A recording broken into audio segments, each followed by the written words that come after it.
Hey guys, welcome back to Higurashi no Nakokoro ni Onikakushi. It's TJ, your gamer girl, signing on. So, last time, a bunch of stuff happened. We found out that Tomitaka-san, after we left him at the Watanagashi, he ended up dying in an odd way. He was attacked, but the cause of death was him scratching, clawing his own throat. And it's just so on. And then we got a little thing from Nana when we were trying to find out if she and the others were lying to us about anything. It's just shit starting to hit the fan. I was out of it and couldn't bring myself to do anything until dinner except stare blankly into space. Was I terrified from Lena going off on me? No, that's not right. That was someone else who only looked like Lena. Then, who could it have been? It was a dreadful feeling. Knowing that that was someone else, not Lena. So tomorrow I shouldn't have a problem talking to Lena like I usually do. That thought was strangely comforting. I concluded that I should just calm down and clear my head, though those thoughts continued swirling around my mind. Finally, I returned to my senses as I heard my mother calling out to me from the bottom of the steps. Keiji! It's a call from the bookstore. Bookstore? Can't think of why they'd be calling me. I went downstairs and picked up the receiver anyway. My apologies for calling so late at night. It's me, Oishi from the Okinomiya bookshop. Oh, Detective Oishi. Calling from bookstores now, are ya? Oishi-san? Oh, it's Oishi-san. Sorry. Since your parents picked up, I said I was from the bookstore. It puts people off when I say I'm a police officer. Oishi-san was, in his own way, rather courteous. Even so, I didn't want my parents hearing me talk to the police. I brought the cordless phone with me as I dashed back up to my room on the second floor. Screened door. Okay. Sorry for calling so late. That phone number on the piece of paper I gave you yesterday was the old number. My apologies. Can you copy down the number I'm about to give you? Yeah. Okay. He gave me the number for his direct line as I wrote it down. I thought that was the end of it, but he began making pointless small talk, and it was pretty hard to hang up. So how's it been, Maibara-san? Did anything strange happen recently? I see. This was the real reason. He really beat around the bush there. His adult conversational skills left me slack-jawed. Are you from around here, Oishi-san? Yeah, I am. Born and raised in Okinomiya. If he's from around here, he might know. Oishi-san? Do you know what this Onikakushi thing is about?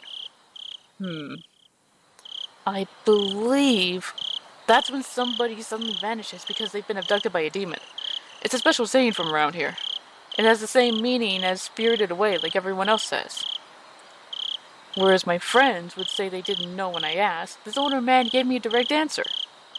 It made me a bit happy that he answered me directly without trying to hide anything. Hinamizawa was... I'm not sure if I should tell you this, Maibara-san. Don't try to play this off.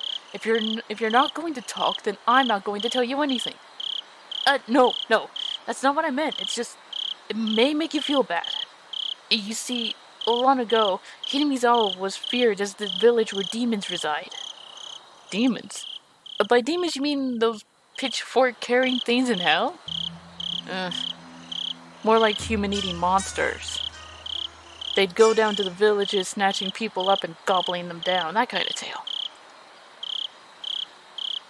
Demons snatching up people is what this Onikakushi really means. They said that the They said that the curse and being demoned away happened together. What does that mean? I already knew about the mysterious deaths happening 5 years in a row. But I didn't know there were people disappearing for those same 5 years. The curse and being demoned away happened together? First time I've heard of that. Is that how it is, Maibara-san? That's what I want to know. I heard Nana and Mion talking. They said that if it was really Oyashiro-sama's curse, then both the curse and demoning away would happen. Oishi-san began hemming and hawing on the other end of the receiver. Maybe something about that came to mind. Maibara-san, do you know the first incident? The murder by dismemberment? Yeah. Well, one of the 6 perpetrators is still on the run, right? Hypothetically. What if he isn't on the run but was demoned away? Huh? It was an outrageous hypothesis from Oishi-san. The incident 4 years ago was the particularly ghastly one. The police already knew the perpetrators, so they posted tons of wanted posters with his face on them. They staked out various locations and investigated every possible escape route he had. But after 4 years, there wasn't even a hint of where he might be. Unless the police were completely incompetent. Even if it was an outrageous hypothesis, I couldn't simply laugh it off. Then what about the incident the next year? When the man who supported the project and his wife both died in an accident? Well, actually, it was only the husband who died in an accident. His wife's body never surfaced. Unless we find the body, then it's considered a missing person by law. At the time of the incident, with the river below the cliff being muddy rapids, the police divers had searched every branch off the main stream, and the river for dozens of miles. But in the end, they weren't able to find her body. But that's just them not being able to find the body. She's still dead, right? Isn't it different from her being demoned away? We cannot say someone is dead without their body. Until a certain number of years pass, by law, she's treated as still alive. I'm not sure if it was right to call that being demoned away. The wife is missing. At least that part was reality. How about the 3rd year? The Shinto priest died of illness, and his wife committed suicide? Maibara-san, that's actually the exact same scenario. The wife had supposedly thrown herself into the bottomless marsh deep in the forest around Hinamizawa, meaning it's all circumstantial evidence. They simply found her suicide note in front of the marsh. A diver was able to recover a few remnants, but they weren't able to find a body. The investigative headquarters believed that she had faked her death and was still alive somewhere. I'm not sure if we could call these cases as being demoned away. It's just if you said, every year one person does go missing. The incident this year, the woman with Tomatake-san, has gone missing. Then what about the incident with the housewife beaten to death? Who went missing? I believe the perpetrator was caught, right? Yeah, we arrested him. He was just a miscreant with a record of narcotics abuse. He admitted to the crime while being questioned about a different incident. But, well, you see, after he was arrested, a child from the victim's home went missing. It's still under investigation as to whether the disappearance had anything to do with the crime. But you said you caught him, right? Did he have an accomplice? No idea. It's considered a separate case. Moreover, we can't even check now, because while under investigation, that man, he died in his holding cell. He swallowed a spork and choked to death. It's not known whether it was an accident or a suicide. Meaning, for the last 5 years, there's always one person who dies and one who goes missing? That's about right. No, actually, I'm surprised as well. I never realized they had that in common. I couldn't believe that this could help lead to the closing of those incidents. It was just something they had in common. Could it be that those demoned away have something in common? Oishi-san mumbled as he seemed to be thinking about it. That was Oishi-san. I thought that was Keiichi. So I summarized the events. The first year was the dam employee. Second year was the wife of a dam project supporter. Third year was the wife of the Shinto priest. Fourth year was the victim's family's child, and the fifth year was the victim's girlfriend, I guess. It doesn't seem like there's anything that connects them. With the exception of the first year's wives and girlfriends, those do stand out. It does seem like there are a lot.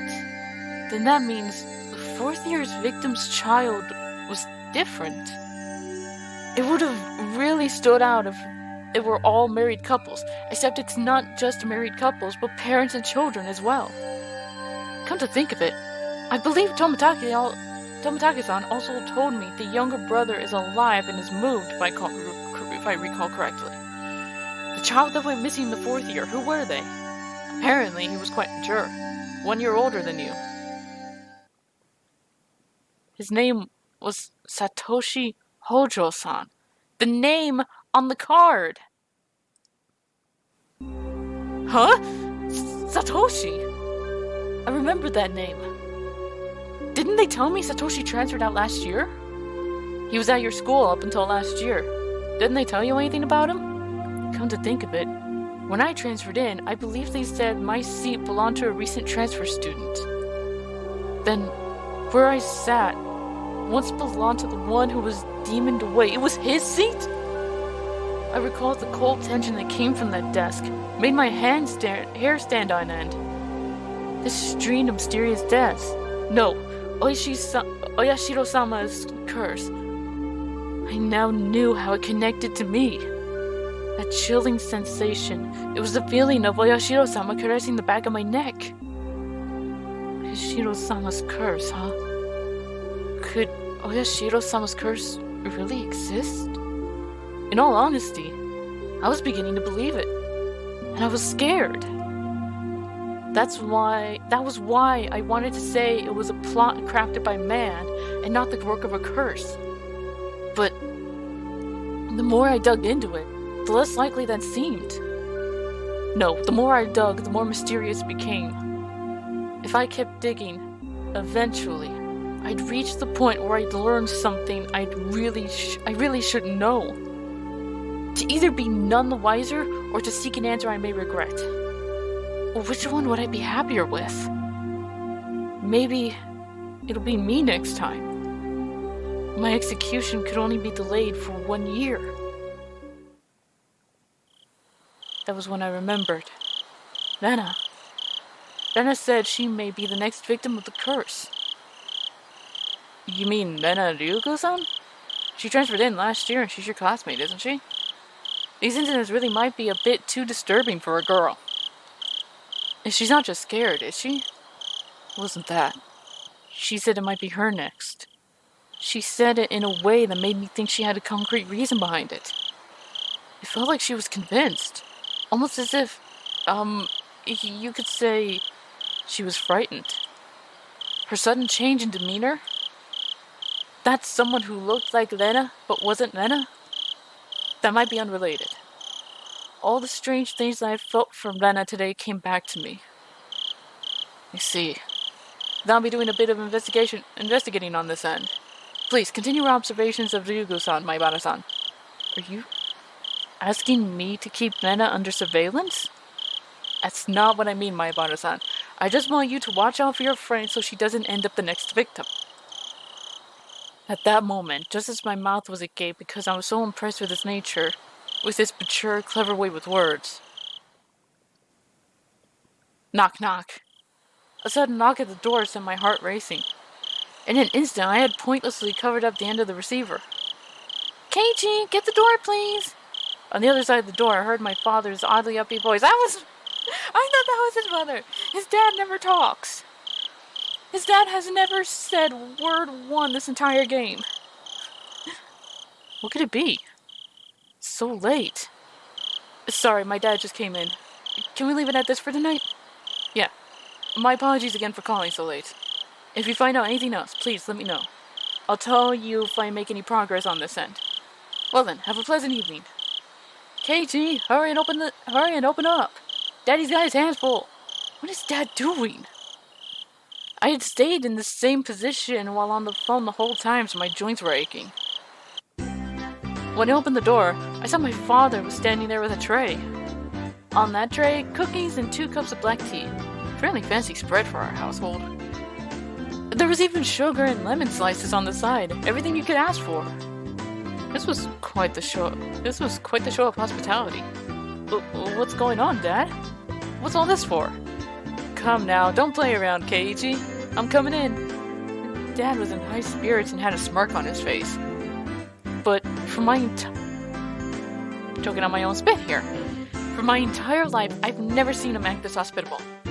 What had gotten into him? So, what were you talking about? I jumped.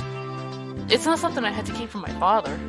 But how can I explain that I was talking to a detective, I'm assuming he was, this late at night? Nothing much, just a friend. I don't mean the phone. She was here, wasn't she? Lena-chan. Huh? She wasn't here. Come now, don't try and keep it from me. She just came over to play. You two were chatting away, so I thought I'd bring some tea, but it looks like I just missed her. I had no idea what Dad was talking about, but a cold sweat dripped down my back. How long were we talking? Lena-chan went upstairs about half after, so it was close to an hour, I guess. You saw her. Come up to the second floor? Yeah, I did. I also told her that your room was the door down the hall up the stairs, and I came to my house about an hour ago. Dad met her at the door. Called out to me on the second floor. I probably didn't hear him because I was so focused on my conversation with Oishi-san. I didn't reply, but he knew I was in my room, so he had her come inside, then told her my room was on the second floor. She thanked my dad and went upstairs. Then about an hour passed. She passed by my dad just as he was bringing up tea and left. She came upstairs and about an hour passed. Then passed by my dad and returned home. Then, after she came upstairs, until she left, where was Lena? There's only a short hallway between my room and the stairs, meaning Lena had, for about an hour, in the hall. No, she couldn't have been standing in front of my door all that time. The door to my room wasn't particularly thick. You could easily hear everything being said inside. All the ominous things and all the nonsense I spoke to Oishi-san about began rushing through my head. Honey, don't tease him. More importantly, you need to clean up your studio. It's a mess again. Mom yelled up at Dad from downstairs. Dad left the tray with me and went downstairs with a disappointed chortle. I followed my dad out of the room with my eyes. I looked down at the floor around the doorway where Lena might have stood all that time. Just now, I was talking to Oishi-san with my back turned. Lena was standing a mere 6 feet away the whole time? All that time in this dimly lit doorway. What did she see? What did she hear? For what reason? As the steam from the 2 teacups ominously wafted and twisted, the aroma of the black tea filled my room.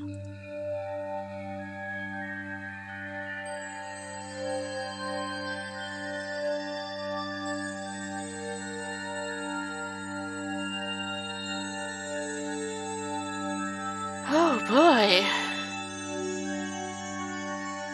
Notice from the police chief.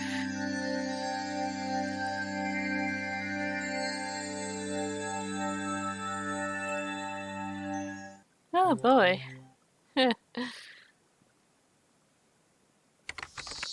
July 1st, 1982. To Departments 1 through 12. Prefectural Police Headquarters, Director General. To the Chief Constable and all facility managers. Regarding cases situated in the Hinamizawa village, notice. As cases in the Shishibone city, Hinamizawa village, have been reported by certain sections of mass media, it has drawn global attention, which is causing serious repercussions for the local residents. This has become a very serious situation. To protect the livelihood and prosperity of the residents, the following notice has been released. 1. Designate the following criminal investigation as classified. Okinomiya Station 1982 case number, the Hinamizawa village housewife murder, date June.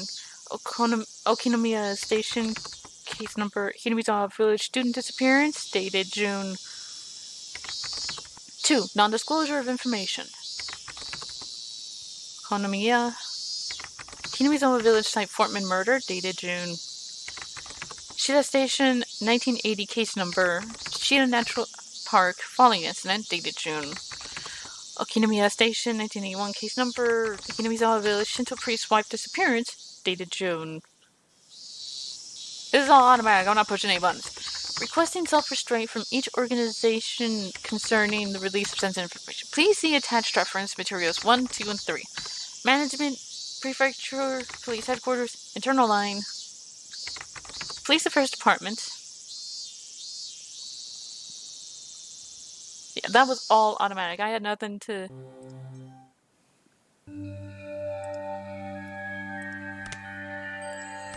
How many chapters are in this? I don't know if I'm close to finishing this or not.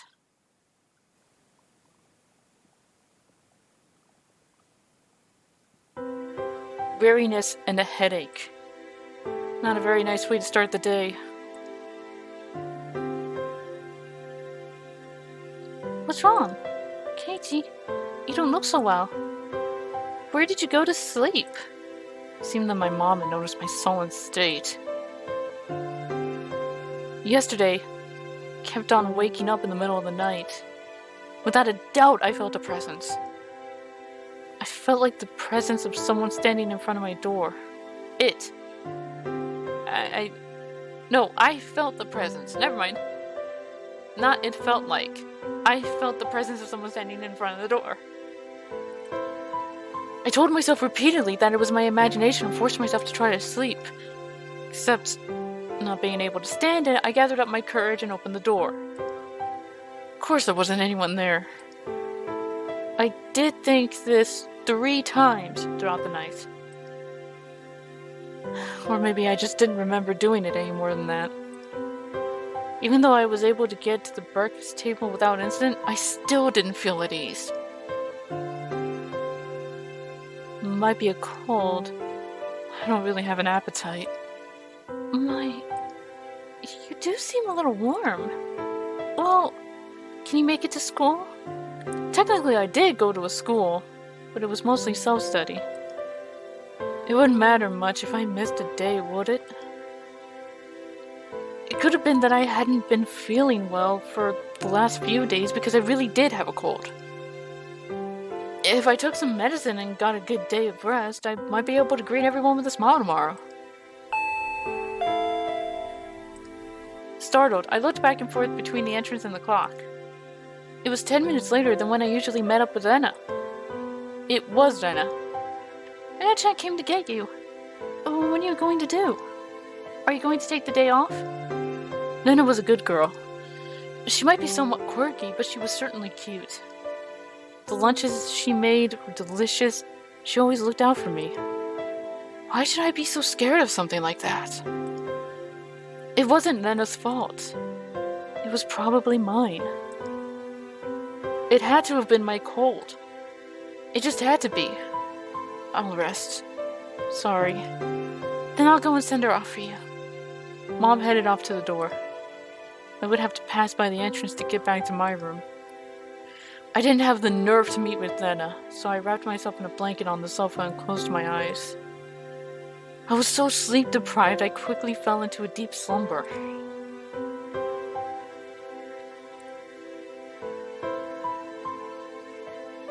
I had only intended to lie down for a bit, but it was almost noon when I woke up. I called out to my parents, but they didn't seem to be around. On the table, I found lunch prepared and a note. Mom and Dad had apparently driven off to somewhere far away. It likely had to do with Dad's work. This happened every so often, so it wasn't that unusual. They would probably be back sometime after dinner. On the note, it said, "The insurance card is in the cabinet, take it and go to the hospital." There was also a well-drawn map to the hospital. That's right. I hadn't been there before, so I didn't know exactly where it was. I had a light lunch, although it really was just leftovers from the morning. And just in case, went to the hospital.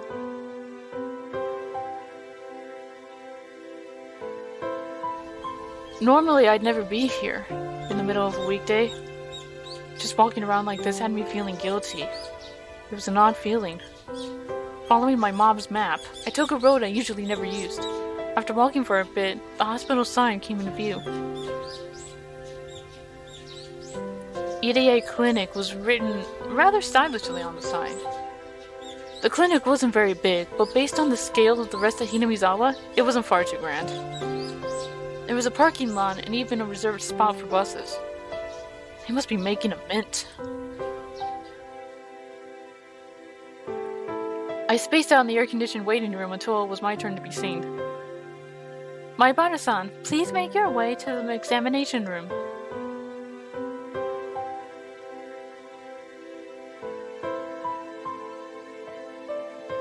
After properly answering all the chatty doctor's questions, he responded with the old, "It's probably a cold." They gave me a shot and 3 days' worth of medicine. I thought it was a little overboard, but if it would clear away the gloomy feeling I'd been having lately, then it was worth it.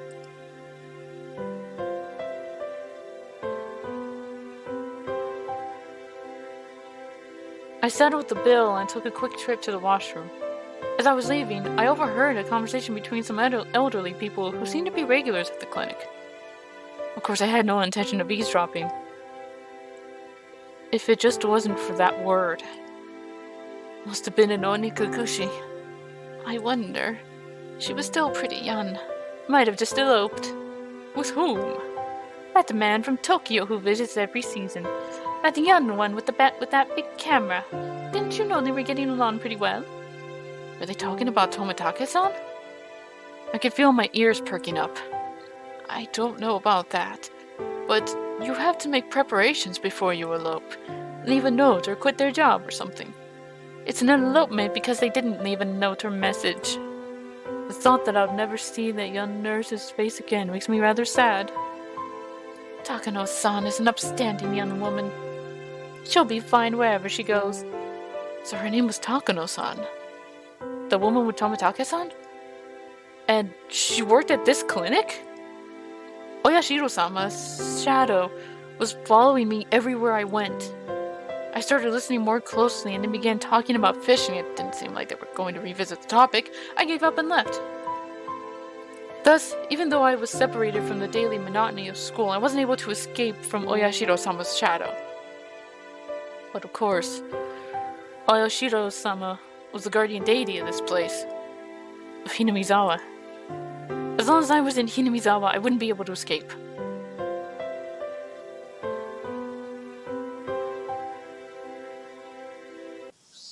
Maybe it was because I was walking outside, but my appetite had suddenly returned. I might as well buy a snack with the change from the examination fee on the way home. Contemplating that, I turned onto a familiar street. At that moment, I heard a car horn abruptly honk behind me. Was I really walking so far in the middle of the road where I'd be in a car's way? I moved farther off to the side, but the horn was still honking at me. I turned around, peeved. Maibara-san, good day to you. It was Oishi-san. He stepped out of his car, AC on full blast, and waved at me. What's up today? School on break? Just not feeling well, so I took the day off. I was about to buy lunch and head back home. That's great. I'm just about to get lunch myself. Would you mind going together?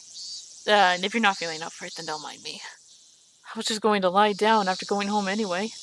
And I didn't really have a cold. I doubt you'd want to eat at one of these local places. Let's go into town. It's a bit of a drive. Is that alright? I know a pretty good place. I finally began to understand Oishi-san's roundabout way of saying things. He probably wanted to talk to me about stuff that would be difficult to discuss while in Hinamizawa.